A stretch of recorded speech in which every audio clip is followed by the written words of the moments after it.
خارنشینی هێزەکانی هەفتە لە بەردەمی ئەو بانکەی موچەی لێوەردەگرن گربوونەتەوە دەڵێن هەموو مانگێک ئەم کێشەیەمان هەیە کە موچەکانمان دوا دەکرێت و پێمان نادەن. من پێم خۆشە بچمەلە کە حاجی سڵاوە لێبێ گرفتی ئێوە چییە کە ئێوە لێرەن بۆ هەموو مانگی ئەم بابەتە دووبارە دێتەوە؟ بۆ خۆیان کاکە ئێمە هیچ گرفتێکمان نییە، بەس ئێمە هاتوین وەکو خشتەی موچەکە هاتوین موچە وەرگرین. ئەم برادرانەوە سێ ڕۆژێ ماهاتوچۆکەین ئەڵێ قایمۆچەکتان نەهاتووە. ئەمە چەند مانگە ئاوایە؟ واللهی قوربان ئەمە تقریبا ئێمە 2 ساڵم دەسیمان پێکەن، خۆمان سیانسە ساڵە خاننشینی.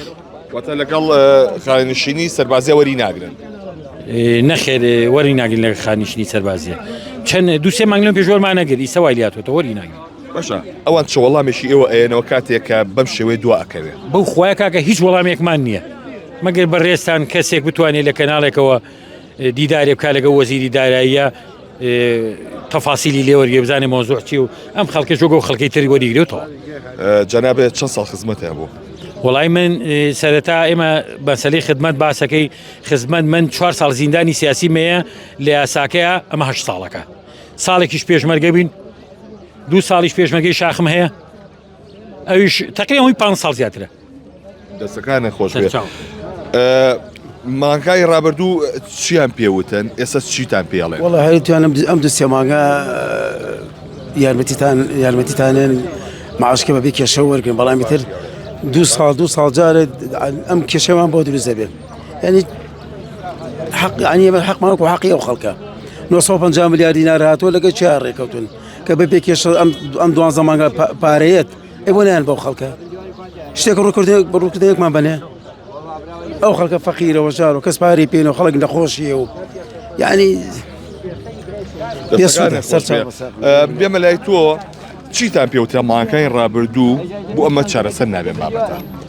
هەمووی وەکو یەکە، حال عینی حساب و عینم تاس و حەمام لێنەوە وەکو یەک، هەموو مانگی وەکو یەکە. چەند ساڵ خزمەتە هەیە؟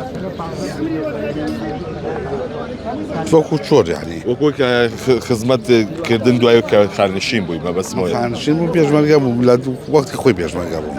بڵێ خاننشین کرایە. دەستەکانە خۆش بێ. بەڵێ ئەوەی کە ئەیبینن لێرە بەڕێبەرەتی خاننشینی پێشمەرگە هەیە کە قەرەباڵغی زۆرە کەوان موچەکانیان وەردەگرتووە.